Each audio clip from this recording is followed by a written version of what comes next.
तो आज का लेक्चर स्टार्ट करने से पहले हम लोग कुछ कंसेप्ट देखेंगे। क्या देखेंगे? पिछली क्लास में मैंने तुम्हें बताया था कि रूट्स या फिर ज़ीरोज़ एक ही बात होते हैं, एक ही बात होती है। तो अगर हमें ये पता लगाना हो कि किस इक्वेशन में या फिर किसी पॉलिनॉमियल के कितने ज़ीरोज़ हैं या रूट्स हैं, तो हम क्या देखते हैं? उसकी डिग्री देखते हैं। याद है ना, उसकी डिग्री देखते हैं कि मान लो एग्जाम्पल 1 लें, X square plus 2x plus 3 equal to 0। ये पूछूं कितने रूट्स होंगे इसके या कितने ज़ीरोज़ होंगे, तो हम लोग क्या बोलते हैं? भाई डिग्री देख लो, यानी x की हाईएस्ट पावर देख लो। तो x की हाईएस्ट पावर 2 है, तो यहाँ पे कितने रूट्स होंगे? 2। ऐसे एक और एग्जांपल देखो, X cube minus 2x minus 4x square minus 3 equal to 0। यहाँ पे x की हाईएस्ट पावर क्या है? 3। तो बेटा कितने रूट्स हो गए? 3। ऐसे ही एक और क्वेश्चन देख लो, x की power 4 minus X cube minus 2x square minus 2x plus 1 equal to 0। यहाँ पे x की हाईएस्ट पावर क्या हो गई? 4। तो यहाँ पे रूट्स कितने हो जाएंगे इसके? 4। ठीक है। ऐसे ही कुछ और एग्जाम्पल देखते हैं। जैसे कि मान लो एक इक्वेशन दे दी, x cube minus 2x plus 3x square is equal to x cube plus, या फिर कह लो minus 2x square plus 2 minus 4x। ये इक्वेशन तुम्हें दे दी। अब यहाँ क्या करोगे तुम लोग? देखोगे x की हाईएस्ट पावर क्या है? 3। तो कितने रूट्स हो जाएंगे? 3। और यही तुम एग्ज़ाम में लिख के आओगे और तुम्हारा आंसर हो जाएगा गलत। क्यों हो जाएगा गलत?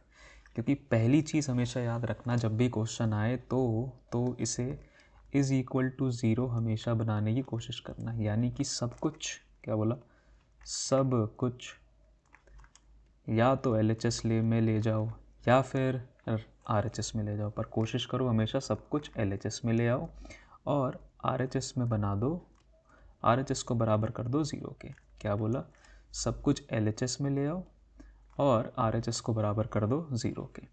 तो अगर यहाँ सब कुछ मैं LHS में ले आऊँ तो क्या हो जाएगा? X cube minus 2x plus 3x square, X cube इधर आया तो minus X cube plus 2x square minus 2 plus 4x is equal to 0। अब इसे आगे सॉल्व करो।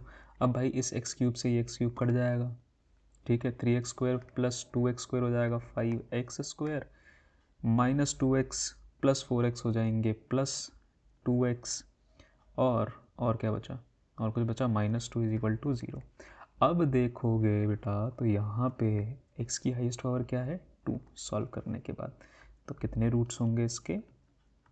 2। ठीक है। तो हमेशा रूट्स निकालने से पहले, आंसर निकालने से पहले उस इक्वेशन को अच्छे से सॉल्व कर लो, तभी तुम बता पाओगे कि एक्चुअल में उस इक्वेशन के कितने रूट्स हैं। एक और एग्जांपल देखो, मज़ा आएगा। मान लो एक इक्वेशन दे रखी है x प्लस 2 और x प्लस 3 इक्वल टू 0। अब तुमसे पूछ ले कि बताओ कितने रूट्स हैं। देखो स्मार्ट बच्चा जो होगा वो तो देख के बता देगा कि सर x प्लस 2 को 0 कर दो एक बार, x प्लस 3 को 0 कर दो एक बार, तो इससे कितने रूट्स निकल जाएंगे? 2। ठीक है। वरना क्या है, क्या किया है एग्जामिनर ने? इसको 0 के बराबर नहीं दिया। अब बच्चा क्या देगा? जब 0 के बराबर नहीं होगा तो इन्हें लगेगा कि यार x की पावर हाईएस्ट तो 1 है, तो 1 मार्क कर दो। फिर वो गलत हो जाएगा, क्योंकि यहाँ मल्टीप्लिकेशन में है तो पहले इन्हें मल्टीप्लाई करेंगे। तो क्या हो जाएगा? x को x से किया x स्क्वायर, x को 3x से किया तो हो जाएगा 3x, 2 को x से किया तो हो जाएगा 2x, और 2 को 3 से किया तो हो गया 6। अब क्या बना? x square plus 5x plus 6। तो ये है आपकी एक्चुअल इक्वेशन, और यहाँ पे कितने रूट्स आ रहे हैं? 2 रूट्स आ रहे हैं। ठीक है।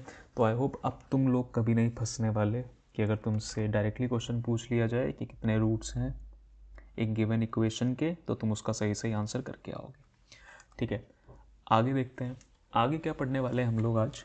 जनरल इक्वेशन किसकी यार, क्वाड्रेटिक इक्वेशन की बात करेंगे हम लोग। क्वाड्रेटिक बोले तो x की हाईएस्ट पावर 2। तो बेटा क्वाड्रेटिक इक्वेशन की हो जाती है आपकी ax² plus bx plus c is equal to 0।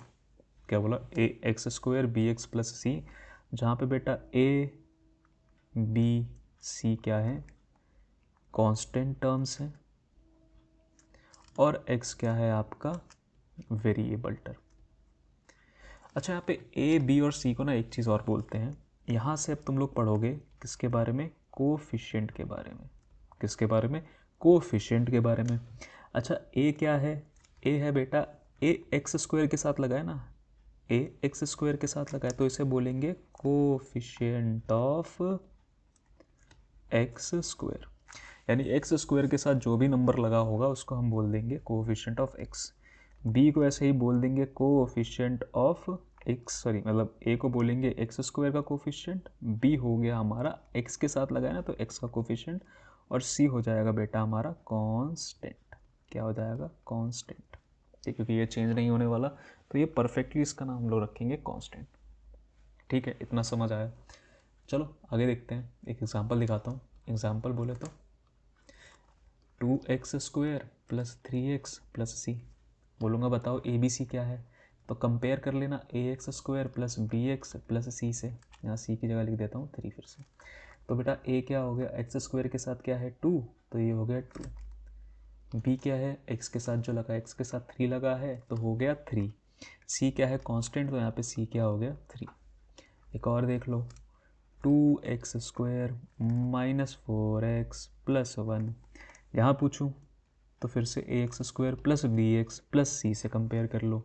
a क्या हो गया बेटा? फिर से 2। b क्या हो गया? यहाँ प्लस है यहाँ माइनस है तो क्या लगा है? -4 हो जाएगा। b क्या हो जाएगा? -4। और c क्या हो जाएगा आपका बेटा? 1। ठीक है, तो ये आ जाएगा आपका फाइनल आंसर। आंसर बोले तो ये पता चल गया कोफिशिएंट कैसे निकलते हैं। अब एक और चीज़ समझ लो, एक और चीज़ समझ लो। अब हमें पता है क्वाड्रेटिक इक्वेशन में बेटा, क्वाड्रेटिक इक्वेशन में x की हाईएस्ट पावर क्या होती है? x की हाईएस्ट पावर होती है 2। तो जो उसकी हाईएस्ट पावर होगी वही होंगे उसके, उतने ही उसके रूट्स होंगे। ठीक है, कितने रूट्स हो गए? 2। तो अब से ये जो 2 रूट्स होंगे ना, इनको हम लोगों ने नाम दे दिया। क्या नाम दे दिया? अल्फ़ा और बीटा। क्या नाम दे दिया? अल्फ़ा और बीटा। तो क्वाड्रेटिक इक्वेशन के 2 रूट्स होंगे जिनके नाम क्या क्या है बेटा? अल्फ़ा और बीटा। बस इनके नाम दे रखे हैं, कंफ्यूज नहीं होना कि यार अल्फ़ा क्या है बीटा क्या है, कुछ नहीं है। जो भी यहाँ से x की वैल्यूज़ आती है ना बेटा, x प्लस ए और x प्लस बी, इन दोनों को क्या करते हैं हम लोग, और सिंपल बताता हूँ चलो, x प्लस ए बी से क्यों कन्फ्यूज़ होना। यहाँ जो इक्वेशन बनती है ना बेटा, x प्लस 1 मतलब सॉल्व करके x प्लस 2 इक्वल टू 0, तो x इज इक्वल टू -1 आया, x इज इक्वल टू -2 आया। तो ये जो -1 और -2 है ना, यही हमारे क्या है? अल्फ़ा और बीटा। किसी भी एक को अल्फ़ा मान लो, किसी भी एक को बीटा मान लो। जैसे मैंने अल्फ़ा को बोल दिया -1, बीटा को बोल दिया -2। मेरी मर्ज़ी चेंज भी कर सकता हूँ, अल्फ़ा को बोल दूंगा -2, बीटा को बोल दूंगा -1। तो बेसिकली एक्स की ये जो वैल्यू आई, इन्हीं को हम लोग क्या कहते हैं? अल्फ़ा और बीटा। क्लियर हो गया?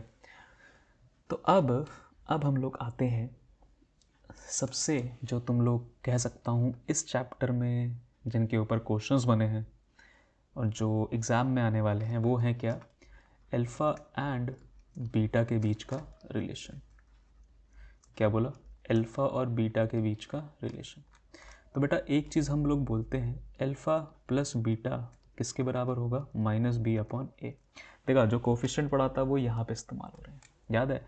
ax² प्लस bx, अभी जो मैंने बोला, प्लस c।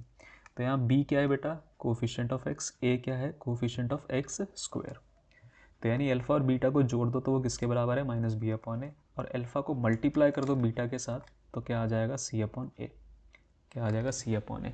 तो एक चीज़ हमेशा याद रखना, अब से कोई भी क्वेश्चन आएगा तो उसके अंदर जैसे ही ज़ीरोज़ या फिर रूट्स की बात होगी तो अल्फ़ा प्लस बीटा सबसे पहले निकालोगे और अल्फ़ा मल्टीप्लाई बाय बीटा निकाल के रख लोगे। Alpha plus beta, alpha multiply by beta निकाल के रख लोगे। ठीक है, उसके बाद आगे क्वेश्चन प्रोसीड करेंगे। ठीक है, समझ गए? समझ गए इतना? अब कुछ नहीं, इनको क्या बोलते हैं बेटा, सम ऑफ रूट्स, क्योंकि बेटा दोनों रूट्स को जोड़ दिया तो सम हो गया, तो ऐसे मल्टीप्लाई कर रहे हैं तो क्या बोलते हैं, प्रोडक्ट ऑफ रूट्स, क्या बोलते हैं, प्रोडक्ट ऑफ रूट्स। तो याद रख लेना। अब चलते हैं हम लोग हमारे पहले क्वेश्चन की तरफ। सो हमारा फर्स्ट क्वेश्चन क्या कहता है, find the zeros of the following quadratic polynomials and verify the relationship between the zeros and the coefficient. तो बेसिकली क्या है बेटा, हमारे ज़ीरोज़ निकालने हैं। ज़ीरोज़ कैसे निकालते हैं, वही जो अभी तक हम पहले छोटी क्लासेस में करते आते थे, by splitting the middle term, और उसके बाद वेरीफाई करना है relationship between the zero and the coefficient. तो क्या है कोफिशिएंट और ज़ीरो के बीच में रिलेशनशिप, वही है alpha plus beta is equal to coefficient of x upon coefficient of x square, यानी माइनस बी अपॉन ए, और alpha multiply by beta C upon A. ये हमें वेरीफाई करना है, तो बस ज़ीरोज़ निकालते हैं फिर सॉल्व करते हैं। तो पहला क्वेश्चन है x square minus 2x minus 8। क्या है हमारा पहला question, x square minus 2x minus 8। तो क्या करते हैं, ऐसे दो नंबर जिन्हें मल्टीप्लाई करूँ तो 8 आए, प्लस माइनस करूँ तो 2 आए, तो बस 8 को स्प्लिट कर लो, 8 इंटू 1, दूसरा क्या है 4 इंटू 2, लो यही मिल जाएगा 4 इंटू 2, 4 को 2 से मल्टीप्लाई करो तो क्या आएगा 8। और अगर मैं इस 4 को -4 बना दूँ तो -4 में बेटा 2 को ऐड करूँ, अगर क्या बोला -4 में 2 को ऐड करूँ तो मुझे आंसर क्या मिल जाएगा -2, और -4 को 2 से मल्टीप्लाई करूँ तो मुझे क्या मिल जाएगा -8, क्या मिल जाएगा -8। तो बस इन्हीं को उठा लेते हैं, तो क्या हो जाएगा एक्स स्क्वायर, यहाँ लिख लेते हैं -4x प्लस 2x माइनस 8, ठीक है, यही इन्हीं दोनों को उठाया और इनके साथ x लगा लो। आगे क्या करना है, अब कॉमन लेते हैं, यहाँ से x कॉमन लो, इन दोनों से x कॉमन लोगे तो क्या आएगा x -4, इन दोनों से क्या कॉमन निकल जाएगा 2, क्या कॉमन निकल जाएगा 2, तो अंदर क्या बचेगा x -4, क्या बचेगा x -4, ठीक है। इतना ध्यान रखना, ये जो ब्रैकेट के अंदर आएगा ना बेटा, ये दोनों सेम होना चाहिए। अब ब्रैकेट को कॉमन ले लो तो अंदर क्या बच जाएगा x + 2, इतना भी दिमाग नहीं लगाना, ब्रैकेट को पहली बार लिख लो और जो बच गया उनको साथ में लिख लो। क्या बोला, ब्रैकेट जो है उसको यहाँ लिख लो और जो बच गए उन्हें अलग से लिख लो। तो यहाँ पे बेटा x की एक वैल्यू तो आ जाएगी 4 और एक वैल्यू आ जाएगी -2, क्या आ जाएगी 4 -2, कैसे आई, इसको 0 के बराबर कर लो, x की वैल्यू निकाल लो। तो ये तो हमें दोनों रूट्स मिल गए, इसको बोल देते हैं अल्फ़ा, इसको बोल देते हैं बीटा, ठीक है। अगले पेज पे चलते हैं। तो हमें क्या पता है, as we know that alpha plus beta क्या है हमारा, क्या है अल्फ़ा प्लस बीटा है हमारा 4 + -2, क्या है 4 + -2, तो ये क्या हो जाएगा 4 - 2 जो कि है 2 के बराबर, तो अल्फ़ा प्लस बीटा क्या आ गया 2 के बराबर, ठीक। और अल्फ़ा इंटू बीटा क्या होगा 4 × -2, अल्फ़ा इंटू बीटा क्या होगा 4 × -2, तो ये क्या हो जाएगा -8, ये आ गई हमारी अल्फ़ा प्लस बीटा की वैल्यू। और हमें क्या पता है, alpha plus beta is equal to -b/a, तो -b की वैल्यू रखो, -b क्या है, -b है आपका 4, -4 है, b क्या है आपका -4, a क्या है आपका 1, और माइनस तो बाहर लगा ही है, तो यहाँ पे क्या आएगा आंसर बेटा, आंसर आपका आ जाएगा 4, क्या आ जाएगा 4।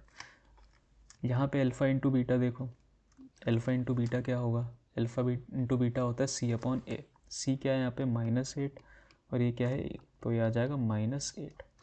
अच्छा भाई अल्फ़ा प्लस बीटा तो हमारा 2 आ रहा है और यहाँ पे -b/a आ रहा है, सॉरी माय बैड, मैंने गलती देख लिया, यहाँ पे 2 है बेटा, 2 है, वही मैं कह रहा हूँ,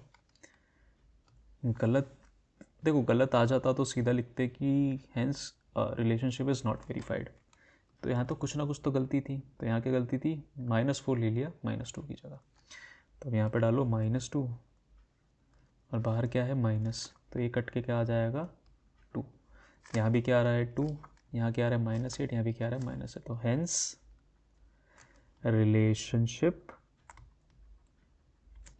between alpha and beta